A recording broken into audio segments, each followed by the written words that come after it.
The Biden administration will usher in a new age of kindness. Last note about Shutdown DC, who organized this on Monday, they're going to switch to pressuring President Trump to concede and transfer power peacefully. Nora? Errol Barnett, thank you. An era of kindness, no doubt, is a nonpartisan goal, hopefully for all. Let's go over to Major Garrett with how Joe Biden won this election. Major?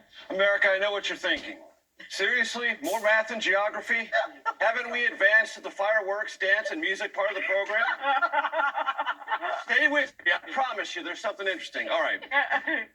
We all remember the three states that put Donald Trump over the top in 2016. They were in order: Wisconsin, Michigan, and Pennsylvania. Let's see what Joe Biden accomplished in those three states, not only winning them, but how much did he win them by? Let's start with Wisconsin. About 20,000 votes there. Let's go to Michigan. Very substantial majority there. We look at my notes, about 147,000 votes there. And Pennsylvania, the current amount is about 37,000. I never do math on live television without my note card. That's about 204,000 vote margin in those three states. That's important. We've all oriented ourselves to the way these maps look for the red, blue, or light red. This is 2020. Look at Pennsylvania, the one that put Joe Biden over the top. Let's compare it to 2016. Mostly the same, but you see some various shades changing. I want to bring your attention to this county. It's called Chester County. Look at the Hillary Clinton-Donald Trump relationship there. Look at it in 2020. There's a story there. The margin of Joe Biden's victory in one county in Pennsylvania, Chester County, was about 53,000, more than his current statewide majority in Pennsylvania. That doesn't tell the entire story of the state of Pennsylvania, but it tells a fascinating one about the suburbs around Philadelphia, and it is this. Joe Biden got more than 100,000 more votes out of these so-called collar suburban counties around Philadelphia than Hillary Clinton. Here's the more interesting thing about that.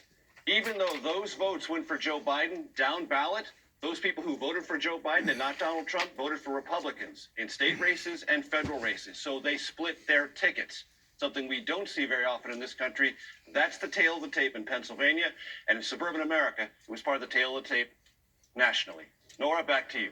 No more math and geography. No, but that really was fascinating because as people ask, how did Joe Biden win this election? How was he able to bring back voters into the Democratic fold? It was those blue-collar folks, white working-class folks, union households, certainly in Michigan, as well as parts of Pennsylvania as well. And so far, most of the fraud claims have been totally without merit and made up. And what Major just points out is so wise because it shows voters making a specific choice. In other words, these are voters who are voting for lots of Republicans, just chose not to at the top of the ticket. It also shows why so many Republicans down ballot across the country did better than expected, because even people who didn't vote for Donald Trump, typical Republicans who said they couldn't take another 4 years of President Trump, still voted for Republican members of Congress. And Democrats thought they were going to pick up seats. Instead, they ended up losing about half a dozen seats. It's interesting to see the music that they walked out on to. Kamala Harris walked out to Mary J. Blige.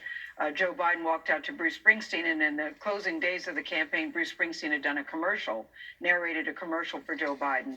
And there was a great line in there that says, "This is more than where he's from, it's who he's for," speaking to the blue-collar people that signed on to vote for Joe Biden this time. I think that speaks volumes of how he made that shift and turned that around. You think Bruce Springsteen may have been the deciding factor? Well, I think Bruce Springsteen, you can't go wrong with anything Bruce Springsteen. And Don't get me started on that note. I know. I'll start belting out Dancing in the Dark soon. Yeah. Well, no doubt. I don't think that hurt. You know, they No played doubt. that commercial during the Ohio State-Penn State game the weekend before voting. I don't think that hurt. Absolutely not. All right, we'll be right back and